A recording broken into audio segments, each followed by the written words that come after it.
Hare Krishna, Om Namah Shivaya. In this video, we will see Shiva Gita. This Shiva Gita is from Padma Purana of Uttarakanta. This is also mentioned in Ramcharit Manas of Tulsidas. This Shiva Gita is about the narration between Lord Rama and Mahadeva. When Lord Rama was in severe depression because of the separation from Sita Devi, Lord Ram went and asked Agastya Muni, and he asked solution for how to escape from this pain of separation. Agastya Muni tried to convince him. He told like this is Maya, etc., etc., but still Lord Rama was not convinced. Then Agastya Muni told, you need to do one vrata. It's called Pashupata vrata. So you need to do tapas. You need to observe this vrata towards Mahadeva. So when you do this, then Mahadeva will come and you will get darshan of Mahadeva. So Lord Ram started observing this Pashupata vrata as per the instruction of Agastya Muni. And where he observed it in Ramagiri mountain near the Godavari river. This narration between Lord Ram and Mahadev is told by Suta Goswami to the sages of Naimisharanya. So Suta Goswami is only describing the discussion between Rama and Mahadeva to Naimisharanya sages. Like we all know in Bhagavad Gita, Krishna gives the instruction and Arjuna was taking the instruction, and in Shiva Gita, Mahadeva will be teaching or he will be explaining some concepts to Lord Rama. It is not like Lord Rama does not know. This is all part of their Leela. So we should not come to any conclusion. We just need to enjoy the essence of Gita. Whatever Purana we read, we should try to understand what is the essence of it. Instead of thinking about unwanted things like how come he is supreme, how come they are supreme. That is none of our business because we are just a very, very normal human beings. So we just need to enjoy the essence of the any Purana or this Shiva Gita. And Suta Goswami is saying like this Shiva Gita should not be told to anyone unasked for. Only when they ask we should tell. Otherwise Devatas will give a curse. Why? Because after listening to the complete Shiva Gita, there is high chance that Brahmanas will stop giving yajna or they will stop the Karmakanda section and they will try to attain mukti, they will follow bhakti yoga, all this. So what will happen? If the homam or if the havan don't happen, then the devatas don't get their food. So whatever we are pouring in the fire sacrifice, only that devatas can eat. Whatever food we are providing in the fire sacrifice, we are pouring ghee, we put rice puffs, we put havis, all this is going to the devatas. So that is their food. So if they don't do all this havan, then they will remain hungry. So only they will curse the person who is trying to tell this Shiva Gita to others. But we are only going to learn what is the summary, how short it is possible to tell. I will try to tell that short because I just want to share this with you all on the occasion of Shivratri. So this Shiva Gita is about glorification of Lord Shiva.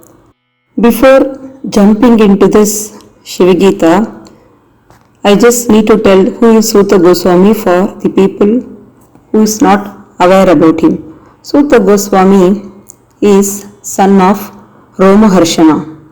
And when Sukadeva Goswami explained or narrated Srimad Bhagavatam to Parikshit Maharaj, even Suta Goswami was in that place. So whatever he heard from Sukadeva Goswami, Suta Goswami is telling it to the sages of Naimisharanya. So now you know who is Suta Goswami. Now let's go to the Pashupata Vrata, which Rama is going to observe. So Rama started observing this Vrata. Now our real part of Shiva Gita is starting from here. So he is chanting Shiva Sahasranama. In last Shivratri video, I uploaded Shiva Sahasranama. Important meanings of Shiva Sahasranama is already uploaded.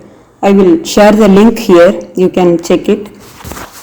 So he is chanting Shiva Sahasranama day and night, and he is only eating fruits in the first month. Then also Shiva didn't appear. And in the second month, he is eating only leaves. Then also Shiva didn't appear. Then in the third month, he is only drinking water. Then also Shiva did not appear. And in the last month, he is only taking the air. So at the end of the fourth month, Lord Shiva appeared. And how he appeared? That is beautifully narrated. Rama heard a tremendous sound resembling the churning of ocean with Mandara mountain. So we all know that the ocean was churned with the help of Mandara mountain. So when they were churning, what sound came? When the Devatas and Asuras were churning the milk ocean, what sound came? That same sound Rama is hearing. And the entire earth is shaking, and out of sheer fright, Rama has closed his eyes. And then he is slowly opening the eyes, and what he is seeing is beautiful Nandi, whose horns were capped with gold and with emerald green, and he is shining because of all the gems which is on his body, and his neck is covered by a short piece of wool. So this is what he first saw, Lord Rama first saw.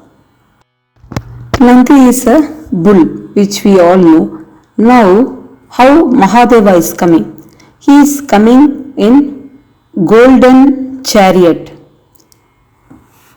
Both Parvati and Mahadeva is sitting in golden chariot, and the chariot is also adorned with lots of precious jewelry. So let's not go into the details of how it was decorated, because we just need to know the essence, not this decoration part, because I'm trying to complete the Shiva Gita in just half an hour. So it's decorated with precious gems, with precious jewelries, and then both Mahadev and Parvati is getting down from the chariot. And how Lord Shiva is looking, his appearance is also explained. He is looking very youthful and with a matted hair and with a snake around his neck. So this is what Lord Rama is seeing. So he is bowing down, he is paying his obeisances to Lord Mahadeva. Lord Mahadeva didn't come only with Parvati, he came with his entire family. Even Ganpati ji came in his Mushika Vahana, and Kartikeya, Subramanya came in peacock, and along with them Devatas came, and they were all singing Rudram, Sri Rudram, which is most famous, and then they were singing some shlokas from Veda. So all this praise was going on. So Lord Rama is looking at all this. Mahadeva understood what is the reason behind this Pashupata Vrata, and Mahadeva told no need to worry, and then he instructed all the Devatas, whoever is there, whoever came with Lord Shiva to help Rama conquer Ravana. So he is ordering that they should appear in the form of monkeys to help Rama to cross the ocean and to fight with the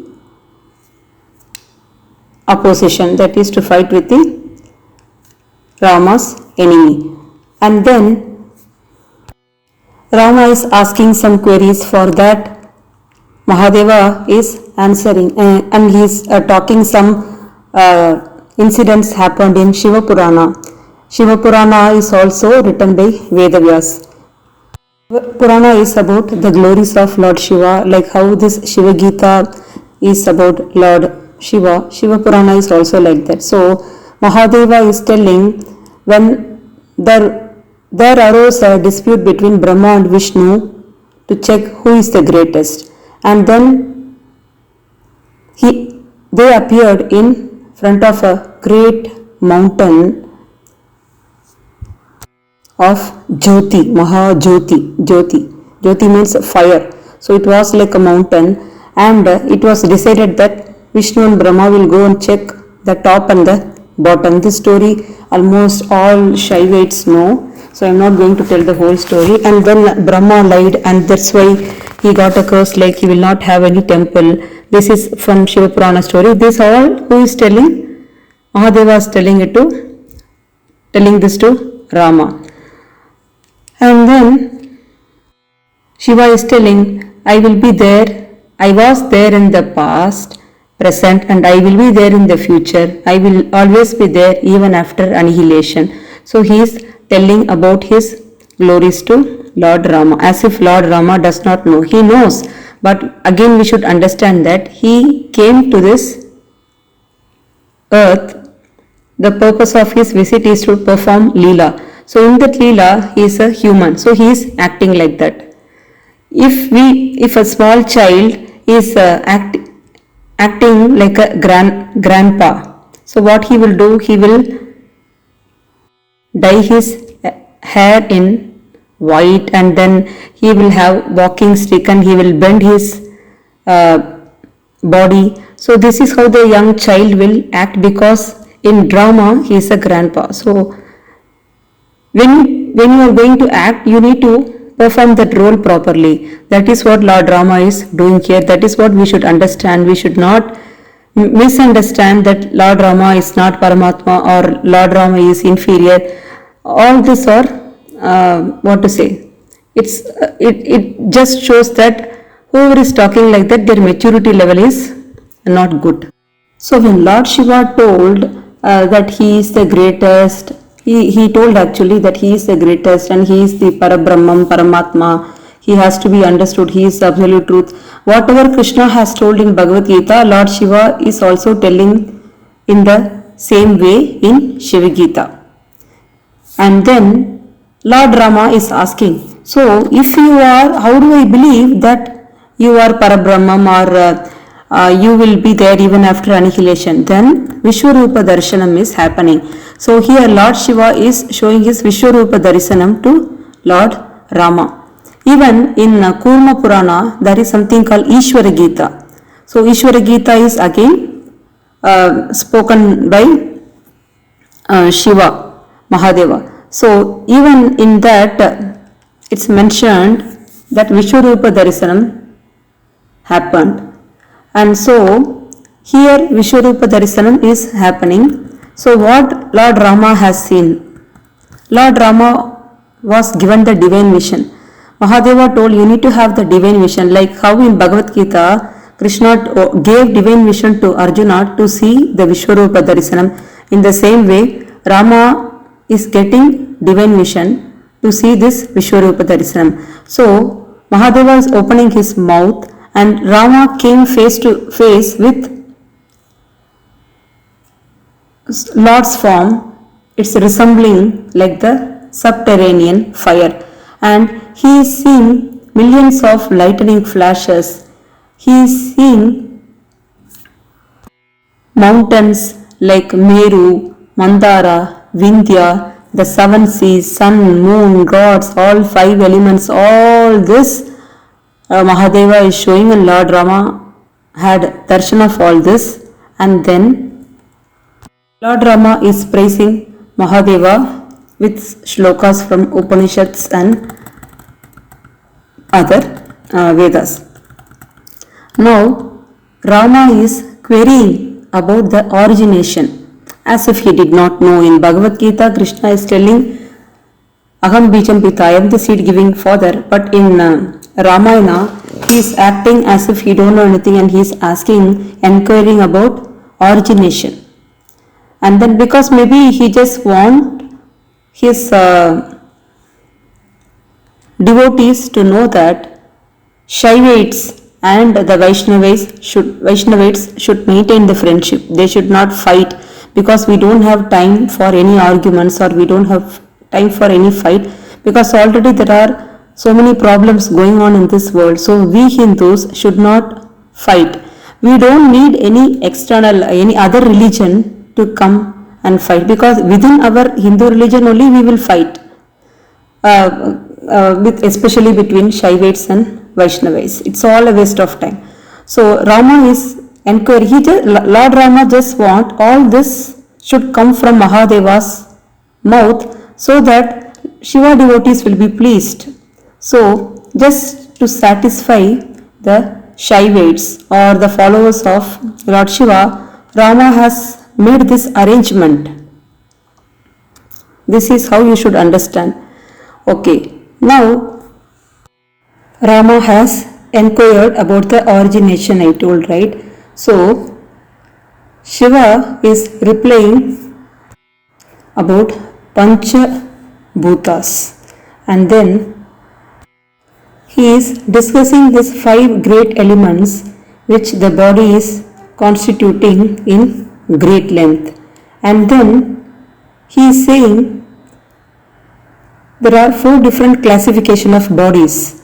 That is, one born of mother's womb, and one born of egg, and some born out of moisture, and some born of the earth. These are the four classifications of body. So we are all born from our mother's womb, whereas birds are born from an egg, and insects are born from the moisture or humidity or the humid atmosphere, and then the plants are born out of the earth. So this is what he is telling it in detail.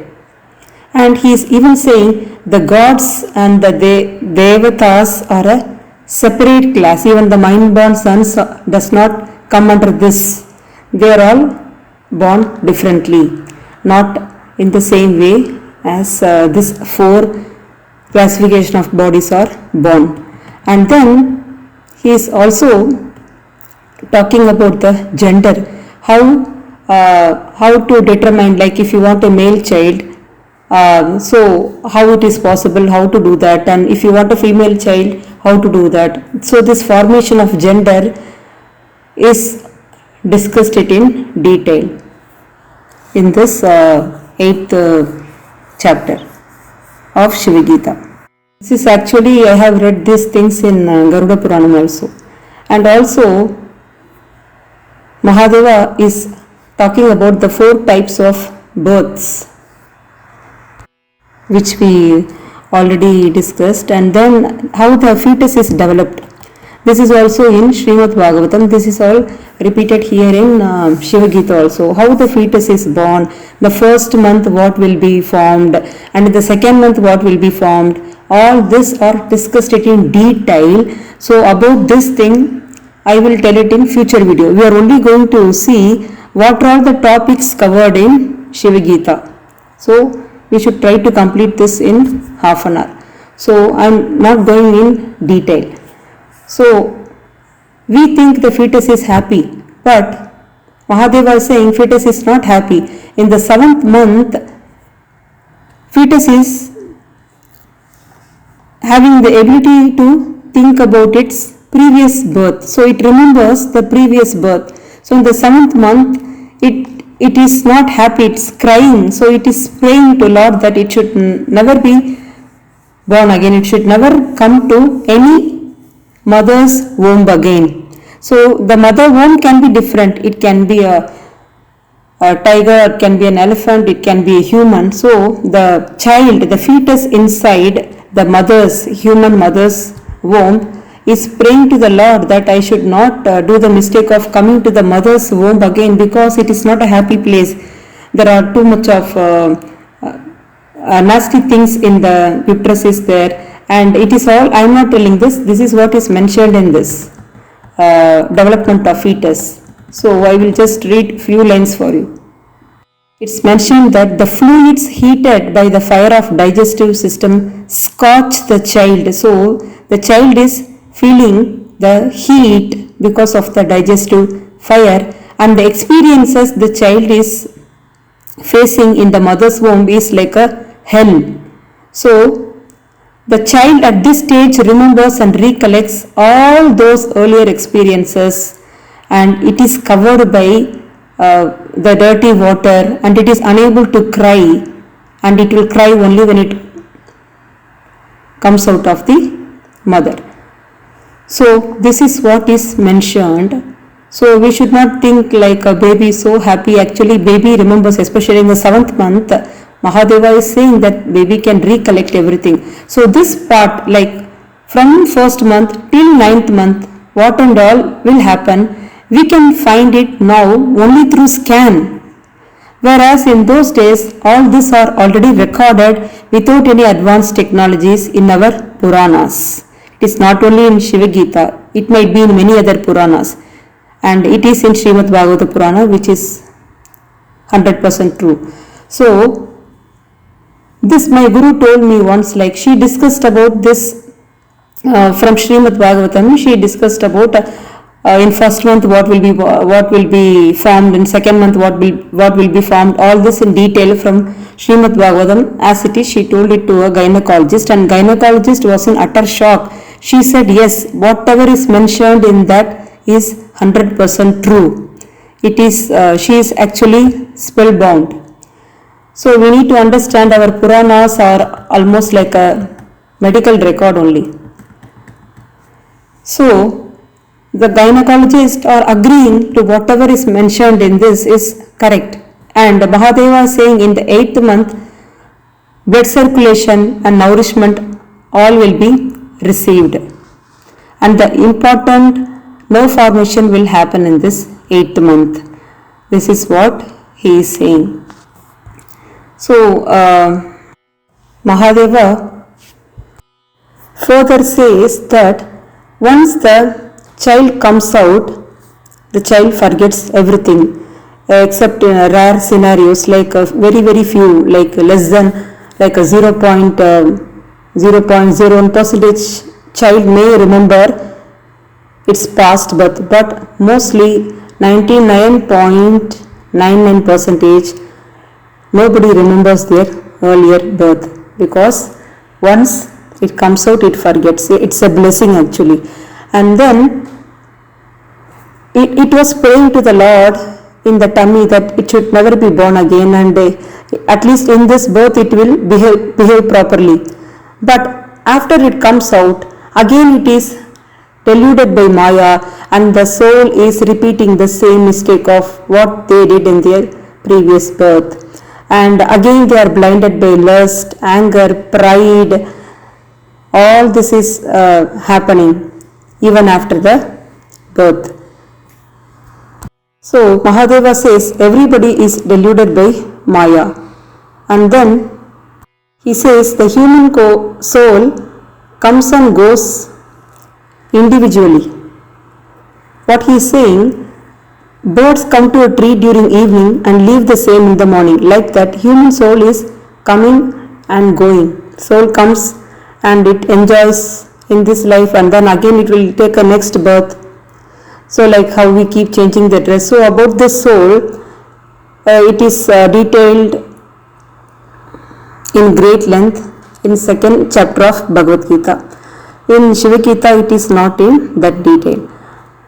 Then Mahadeva this is all the enquiry made by Rama for the sake of devotees. So Mahadeva is explaining. It's not like Rama does not know. and Shiva Mahadeva very well knows that Rama knows everything, but still he is just repeating because he is doing the inquiry. And the description of the body is explained in detail, and then the true nature of the soul, like as I told, soul cannot be killed. All this are told in detail. We can die, but the soul will not die. Soul will never die. So we might have been a elephant before or a tiger before, we just don't remember. We are just wearing the human dress now. Next birth, what dress we are going to wear, we don't know.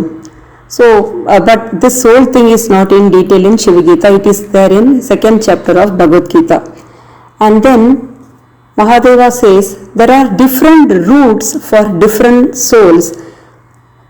It means that the one who has considered the most number of sins will be born as cockroaches, all the small insects, mosquitoes. They all first suffer in Raurava hell, and then they will be born as this cockroaches and all. So this is what Mahadeva is telling Rama. Mahadeva is also telling about how to meditate and what are all the two types of meditation. He is saying about Saguna Brahma, Saguna meditation and Nirguna meditation. Saguna means with form and Nirguna means without form. But Krishna is saying without form, if you meditate, you will struggle because you can't focus correctly, and Krishna says it's always better to meditate with the form, that is Saguna meditation. So here Mahadeva is explaining about that Saguna and Nirguna meditation. Then Mahadeva is talking about the 5 kinds of moksha, like Sayujya Mukti, Sarupya Mukti. There are different levels of Mukti. Sayujya Mukti means getting merged with the Paramatma. And then Sarupya means getting the same form like Paramatma. This is already there in my channel. I will share the link here. You can go and check 5 types of Mukti. This is the title of that video. I will share it here. So I am not discussing that here as it is already there in the channel. So Mahadeva is repeating the 5 types of Mukti here. And then he is also talking about the 5 sheath, that is the 5 koshas, 5 bodily koshas, that Annamaya kosha, Manomaya kosha. So this like this there are 5 koshas. Anna means food. Our body is formed because of the food we eat. So related to that, Mahadeva is talking about the 5 bodily sheaths. Now I will put that in a future video because then it will go for a long time.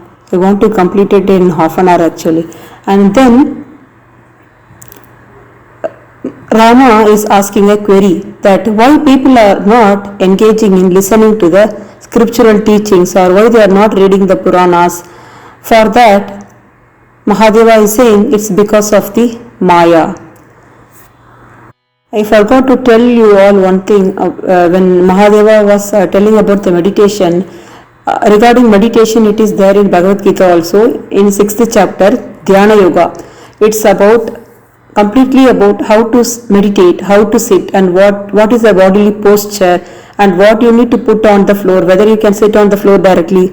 All this Krishna has already informed to Arjuna. He has already given the instructions to Arjuna about Dhyana Yoga, about Dhyanam in Bhagavad Gita, in 6th chapter of Bhagavad Gita. I just recalled it now, so I am telling. So where were we? Rama was asking why people are not engaged in devotional practices or devotional services. For that, Mahadeva is saying because of Maya, and he is saying Maya is very, very difficult to cross, but you can cross it only with unconditional surrender to God. That is the saramsa of this. In Bhagavad Gita also there is a saramsa, that unconditional surrender. And here in Shiva Gita also Mahadeva is saying unconditional surrender. So to escape from the cycle of repeated birth and death, we need to surrender to Paramatma. That is what Mahadeva is saying. And then he is also talking about Bhakti Yoga. That is, he is actually explaining how to do Bhakti, and he is saying the measurement of Om, Pranav mantra, Om. Om sounds, right? There are 3 letters when you say Om. A-U-M. So what does A stands for? What does U stands for? And what does M stands for? So all this Mahadeva is saying here. And he is saying that we need to always chant with 108 beats. That is the best number. 54 and 27 is not the best. It is actually better if you at least want to do some amount of chanting. So even that he is saying, and he is also talking about the benefits of applying holy ash, that is called vibhuti. So in South India, if you see, in every men's head, everybody's head, you can see vibhuti. And then Rudraksha, he is also talking about Rudraksha Mahatva. So if one is wearing vibhuti in their forehead, and one is wearing a Rudraksha around their neck, then Lord Yama won't come near them. He gets scared. Like how auspicious Tulsi Mala is, even Rudraksha is equally auspicious. How auspicious the Nama, that the Tilaka which this Vaishnavas applying on their forehead, in the same way even the holy ash is equally auspicious. So this is what Mahadeva has told, and then he disappeared. After Mahadeva realized that now Lord Rama is free from sorrow. Because why first of all Lord Rama did tapas? Because he was in severe depression because of the separation from Sita. Then Agastya Muni told you need to do this Pashupata Vrata, and then it all started. And who is telling all this? Suta Goswami. Suta Goswami is telling all this to the sages of Naimisharanya. And hope you liked it. Happy Shivratri. Om Namah Shivaya. Hare Krishna.